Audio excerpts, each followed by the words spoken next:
How many cars have you bought since you came to me?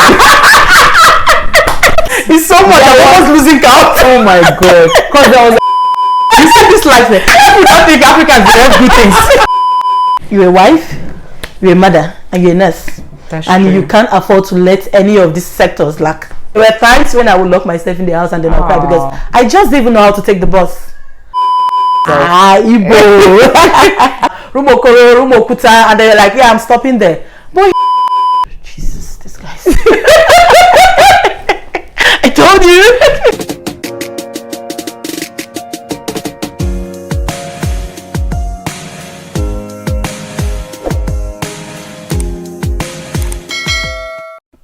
Hi guys, so I'm heading over to Patricia Adanma's house. She's also an overseas nurse and she's from Nigeria, yes. And today I'm going to cover, how to bring your husband to the UK, how to bring your children to the UK, how to find schools for your children, how to get a job for your husband or your spouse who is not a nurse when he gets here, and all these things that you guys keep asking. And I know you guys are gonna love her. She is a Nigerian. The drama and the exaggeration and the vibe Nigerians come with. She's so fun and it's going to be an amazing interview.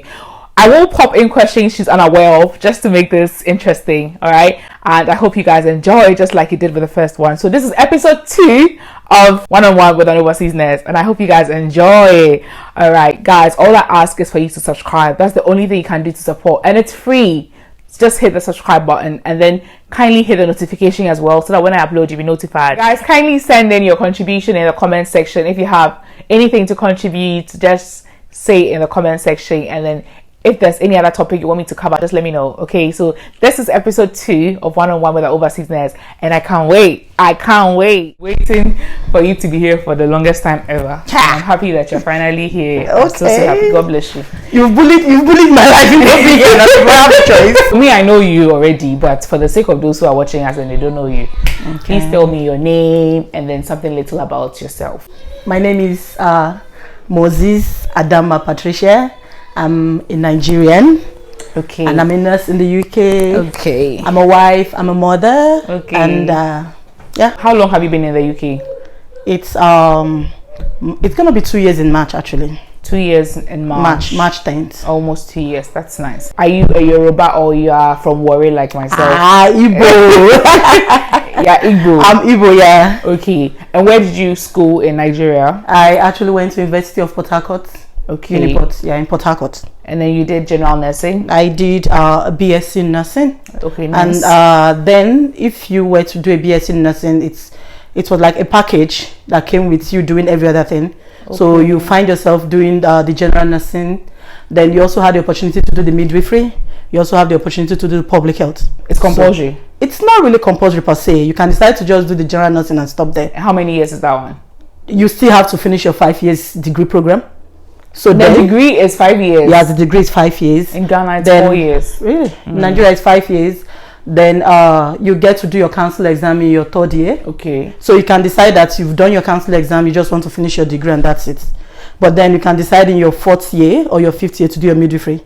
You can decide to do your public health in the last year of it. So it's up to you. When are you awarded the degree? You're awarded the degree after 5 years? Yes.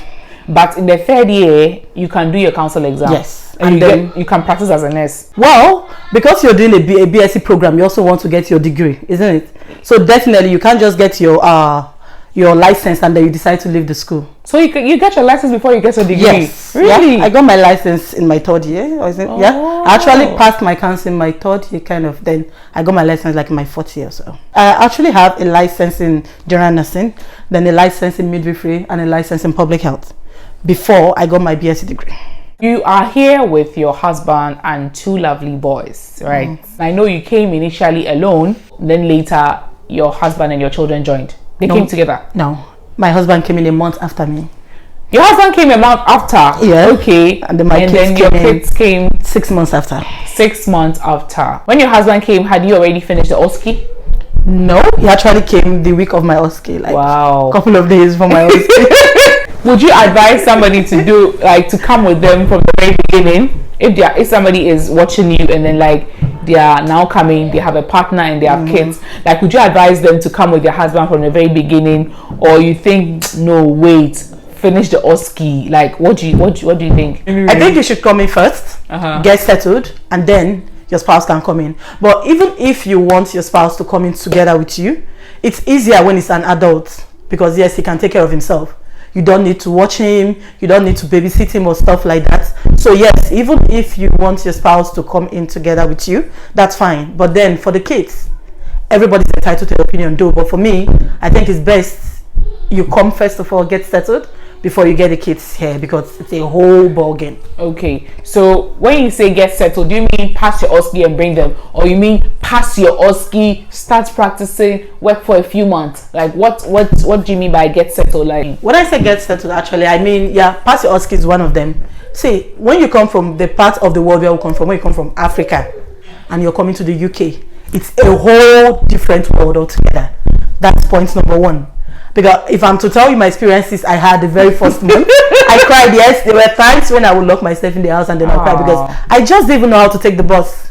And then I'm in the bus, I don't know how to stop. In Nigeria, we used to have what we call conductors. Yes. They will call us every bus stop, and they're like, Rumokoro, Rumokuta, and they're like, yeah, I'm stopping there.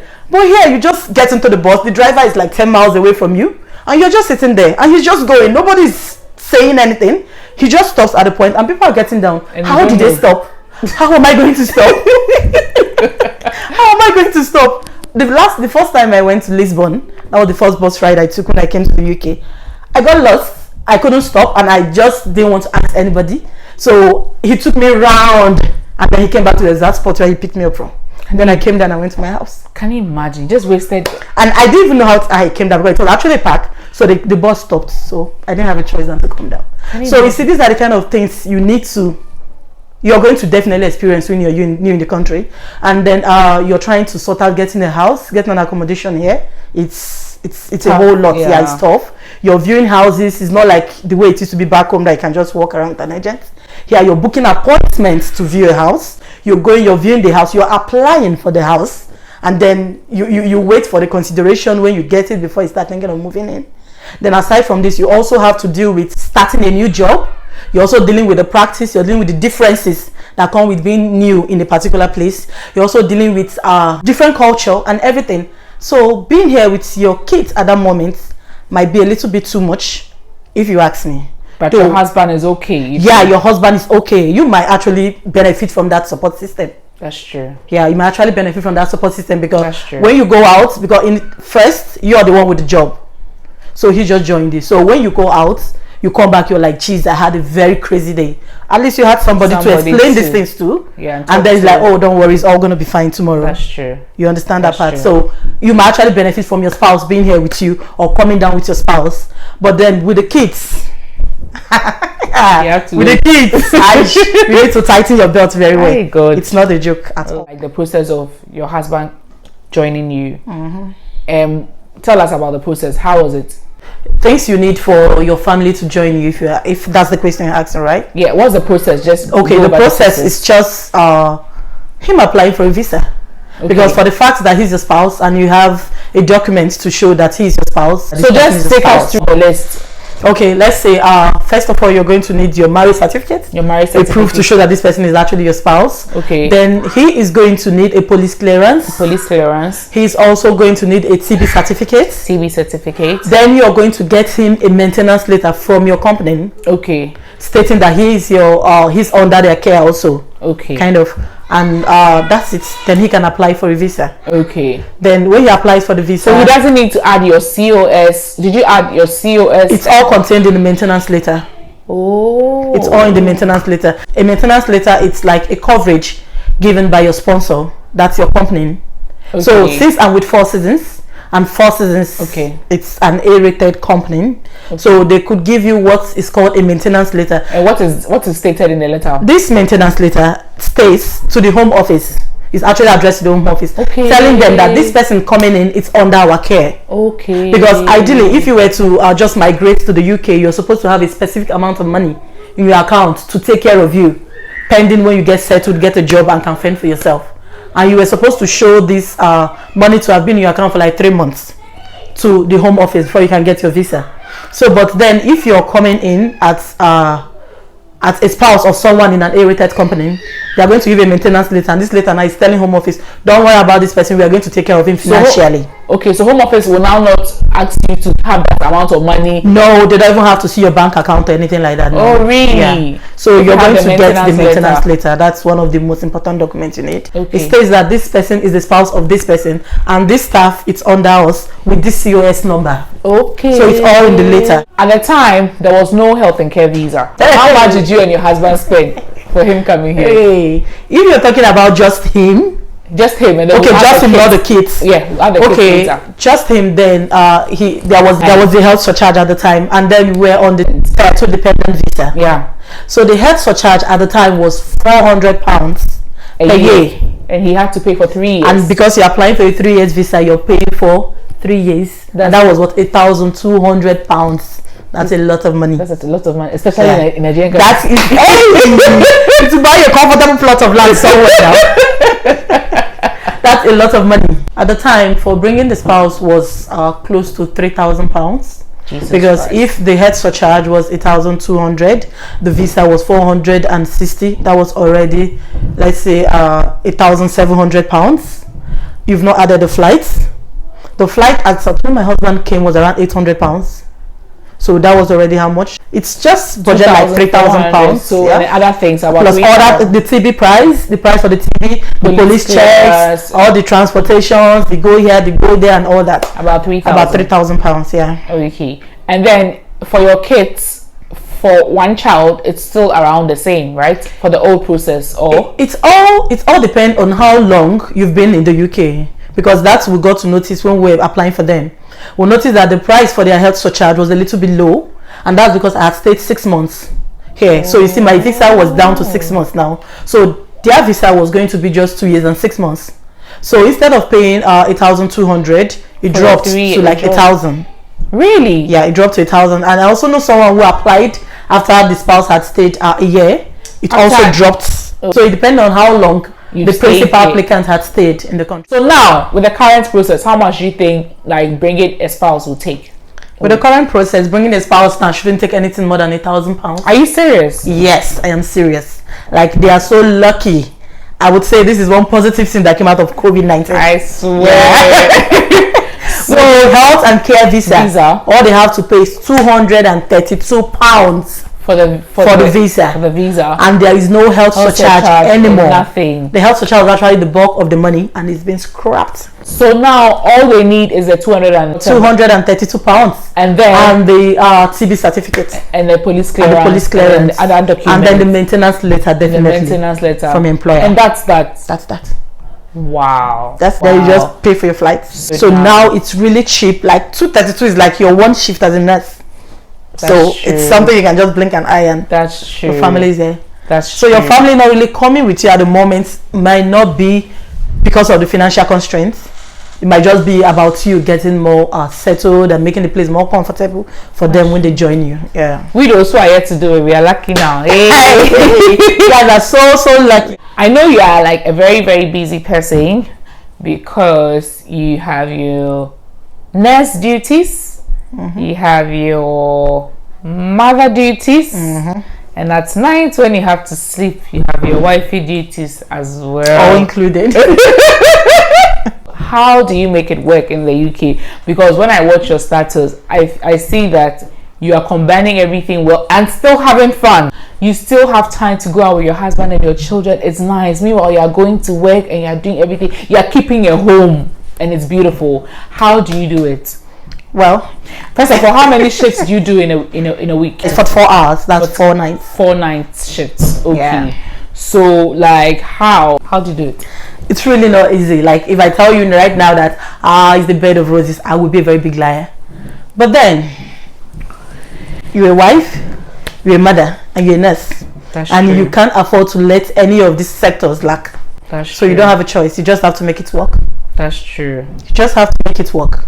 Yeah, I work actually 4 nights. I actually work the night shifts just so my husband can work during the day. Okay. So I work 4 nights. Okay. My kids still have to go to school in the morning. You leave the house what time? I leave the house at 8. Oh no, 7:30. You leave the house 7. So 7:30 p.m. Yeah, I leave the house at half 7, 7:30 p.m. to get to work, and then I get back to the house by, let's say, 8:15 in the morning. Okay. And when I get back to the house by 8:15 in the morning, well, I want to say you really need a supportive spouse to be able to achieve all this, because if not, you will suffer. You will suffer. So because by the time I get home by 8:15 in the morning, the kids are already ready for school. Your husband had already... Yes, he's already prepped them, and they might just be in the dining having breakfast. So he makes breakfast for them as well? Yeah, sure. Wow. He makes breakfast for them. They're all dressed for school, looking smart and ready to go. And all I have to do if I just come in, it's like pack their lunch boxes, and I know what you need, and all that. Fix that all in, and then if he has to be very early, he leaves, and then I can take the kids to school. What time does he start work? 9:30. 9:30. It all depends. Sometimes 11. So if he has to start by 9:30, then he will leave, and then I'll take the kids to school. But if it's by 11, he still takes them to school before leaving for work. Okay. Just so I can get a little rest before it's time to go pick them up. I've got 2 kids. Yes. A 6 and a 3. 2 boys. One is 6, one is 3. Okay. So the one for 6 closes school at 2 o'clock, 2 p.m. Okay. While the one that is 3 closes at 12 p.m. So if I'm to take them to school in the morning by, let's say, 9, and then I hurry back home and trying to have breakfast, and I try to get a little nap just for 2 hours, I'm up by 11 o'clock, just so I don't miss his closing time. Then I can walk down to the school. It's actually a stone throw from my house. Pick him up, come back to the house. I start prepping for lunch. I start prepping for the next day. I start prepping stuff just before it's 2 o'clock. Then I have to go for another school runs to pick the other boy back. When he comes back, they have lunch. You still have homework to do. You still have to create time for you and the kids. You still have to make sure they're happy. You still have to like spend time for them, take them down to the park if they have to go to park some days. And you still have to do all this and still make dinner before you go to work. So how many hours of sleep do you get if you are working like back to back? How many? If I'm working back to back, I'll be lucky if I get 5 straight hours. How do you get 5 straight hours? Because with what you told me, like it's difficult. Like in between, yeah. How? In between. If I get like 3 hours here, then I get 2 hours here. Because once they're back from school and they've had everything, and let's say by 4 o'clock, I can just try to go in and try to get a rest from 4 to 6. That can add 2 hours for me. Most of the time, you just lie down in the bed, you're not able to sleep. But it's too short. That's what I'm thinking. But at least you just try to stretch your back. Wow, that's too stressful. That's really stressful. But then you have some off days. Is it better if it's not back to back? If you're not working back to back, is it better? At times, I prefer to do the back to back, so I know when I'm off, I have 3 good days, and then I can actually rest. Because then, if I have 1 day in between, it doesn't really feel like I'm resting because I'm going back the next day. That's true. So I try to do the 4 at once, and then I have 3 days. Okay. Are you able to pick extra shifts sometimes? Of course, I'll pick extra shifts. I like money. Wow. There are weeks when I could actually do 5. Like, okay. So I'm okay if you don't answer this question. If you are picking 4 shifts, how much do you bring home? If you are doing 4 each week. 4 each week, you're just gonna be 2,200. 2,200 for each week. For just 4. And if you're lucky and you pick some extra shifts somewhere before the month ends. If you pick extra shift, you might be getting like 2,800 thereabouts. 2,800 thereabouts. Yeah, that's okay then. You know one thing I like about you. You remember when you came here, and then you were busy. I want to go and bring my kids. I'm like, this Nigerian girl, she rushes too much. Wait, said so. People are here 1 year without their kids. No. Why is she struggling? But you know, I have a friend who was trying to wait for a while before she brings her kids. Then Corona had a surprise for her. Oh yeah. So I'm like, you see, if Adanma had listened to me, then by now it's possible that they could have still been in Nigeria. Yeah. They're very determined, and then you are very ambitious. And I always say that if not for you, I wouldn't be driving by now. Yeah.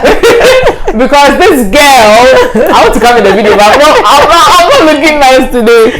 This girl It's always researching how to do this. Oh my god. Sometimes I'm like, this girl rushes too much, but like it has a positive part. Like you struggle to get information, and then you share it, and then all that. Because even for you, I didn't know that I could drive with my Ghana license, my Ghana driving license, and I'd been here this almost a whole year. A whole year until you told me. So I'm happy with your determination and your ambition to do things. Please, how many cars have you bought since you came to me?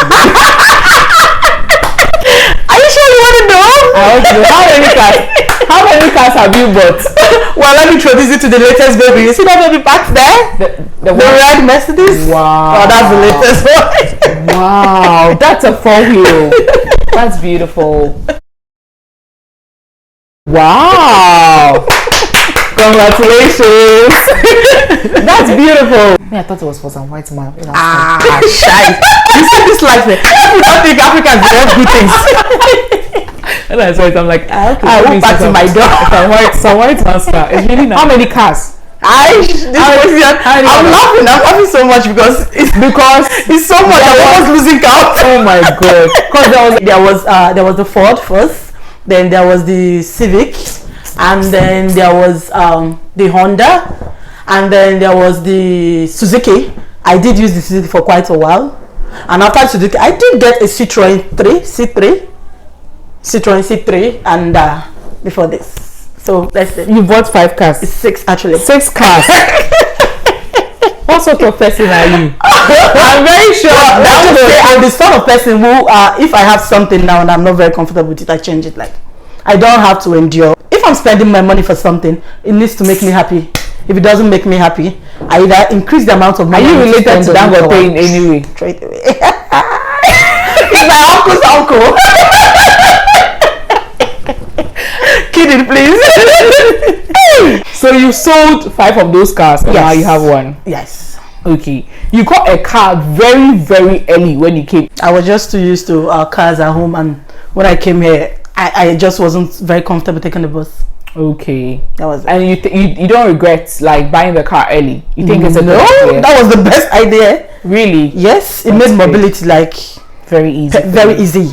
Okay. And you know how the weather in Northern Ireland, they could be. It rains a lot. It rains a lot, and then the umbrella can't even hold the rain. Now let's go back to your husband. Did he struggle getting a job? Yeah, I would say yes, kind of, because you see, nurses now, it's a little bit easier for us because our certificates seem to be valued here and recognized. It's not same for every other profession. Aside from even the doctors, when they come here, they have to do all the whole thing all over. Then aside from the medical aspects, every other profession, if you're coming from Nigeria, the degree. It's true with your husband. He's not in the health field. No, he's not. He's actually a town planner. He studied urban and regional planning. Okay. And then he got certified as a registered town planner. Okay. Which was actually very good in Nigeria, but then here, yes, they still have the town planning council here, but then it's a whole lot you have to do to get into it. It's not straightforward the way it was for us in nursing to get into it. So then if you come into the country and you see how long it's going to take, you don't have a choice. You just have to look for an alternative job while you're getting yourself set up. You could be getting yourself set up for the next 3 years. You could decide to go into doing a different program altogether. You could decide to like go into doing a short course. You could you definitely need to upgrade yourself if you're coming down here, because your degree back home is not going to get you something very good fancy here. Yeah. Wow. So when you come over here, you need to make up your mind to upgrade yourself. How long did it take him to get a job? Just to get a job, though maybe not the job of your dream, but then you could get a job within a month. A month. Yeah, but then it pays your bills. It's actually enough. It gives you good money. That's true. But then when you're looking forward to actually getting a job in your field, then it might take you as much as 2 years. Wow. And did you struggle to find schools for your children? Yeah, I think that's where I was coming from when I said you should come alone first, because then when you're getting a house, those are the things you look out for. The proximity of the house to a school, either a school of your choice or any other school you want your kids to go into. So you need to get a house that is close, because you don't want to be taking 2 buses to drop your kids off school and to pick them up. So the school was close to my house, so I started going to make inquiries about the schools just when I moved into the house. But then it all depends also on how old your kids are, because here they start their primary one from 5 years, and then they start their nursery from 4 years. So if you have a child who is to go into nursery, you need to apply like the January before the September. Okay. So you see they that start school in September, but you have to apply in January. In January. If you don't apply in January, he's not going to get in by September. Wow. Yeah, so these are things you need to know. But then if it's the primary, I think my biggest son didn't have any issues getting in. He came in second term and he was able to get in. But then for the nursery, if you don't apply in January, you've missed the spot. So you just apply. Do you pay any monies and all that? No, the primary school here is actually free. Okay. Like completely free. The books, everything is free. All you have to do is buy your uniform. You either choose to even buy from the school or you buy out in the shops. And then what of the nursery? Is it also? It's also free. Yeah, it's also free. That's good. You don't pay from anything what for age? 5. The nursery is actually from age 4. But then if you were born the early part of the year, you could get in by 3 years and a half. Okay. My son actually got in at 3.5 because he was born in February.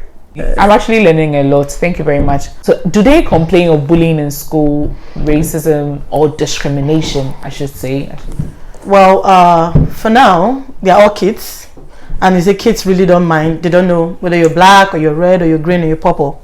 Everybody's everybody for them. Adama, who is purple? Who on earth is purple? So they really don't care like what you are. And so far I would say my kids are getting on fine. He's never had to complain about being bullied. Just normal kids play, nothing out of the blue. So but then when you talk about this discrimination and racism, I think you see it more in the adult side. Adults, yeah, not more in the kids. The kids are just kids. Okay, that's good. You have a lovely house. The first time I came here was your birthday, and I was just saying you have a lovely place, and the neighborhood is nice. How many bedrooms is this? It's a 3-bedroom. How much are you paying, please? 600. You're paying 600 pounds a month. Yeah, a month. For this nice place in this nice. I was expecting more. Really? I was actually expecting more. That's people say that a lot. And you have a large kitchen, very beautiful. Unfortunately, I can't take you guys there. Now, your family of 4. Yeah. You, your husband, and then 2 lovely boys. How much do you spend on groceries in a month? Around 500, give and take. But that was before the school came back into session. Since the school came back into session, I'm getting as much as 600. Because why? Then I think so. Snacks. You're the only person that pays so much for groceries. Snacks for the kids. Snacks. That's it. What do they take to school? They have 2 breaks. Okay. So then even the one that closes at 12. No, the one that closes at 12 only go with just 1 pack of break lunch, whatever. But the so one what do you give to him when he's going? He goes with fruits. He goes with yogurt. He goes with the juice. He goes with crepes. He's leaving the house at 9, coming at 12, and he's taking all these things. Yeah. And he eats all of them before he comes back. Yeah, that's when he comes back. He doesn't want lunch anymore. The other boy also goes with yogurt. He goes with juice. He goes with fruits.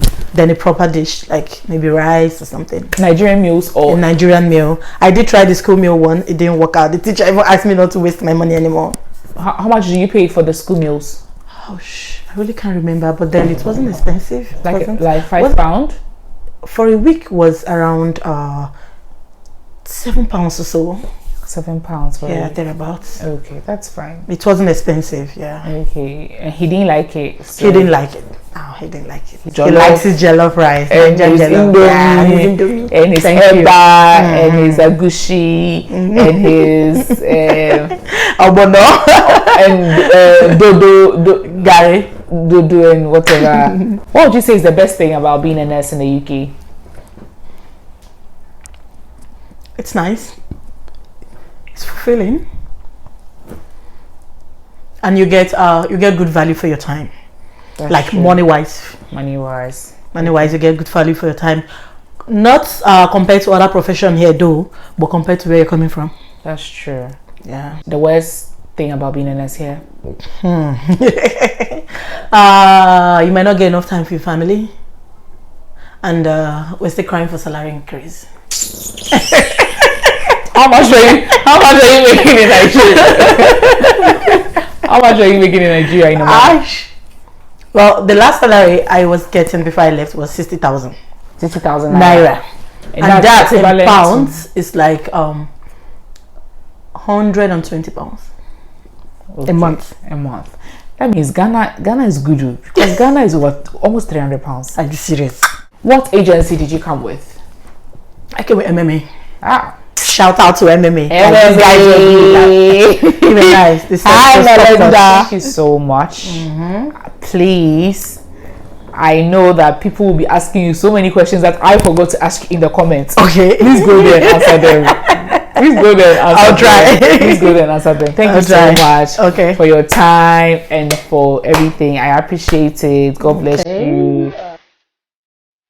I see from them. Scholar is not necessary. All these agency people. They are just about how much they are going to make from you that is coming to work. You've registered? We've been in the agency for a long time.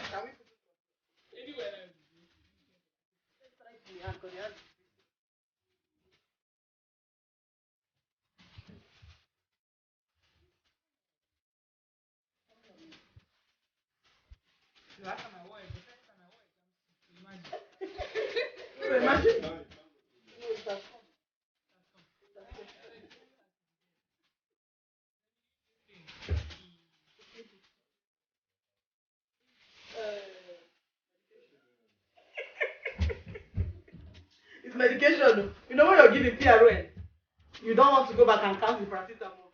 I'll just write the name and write it on my hand.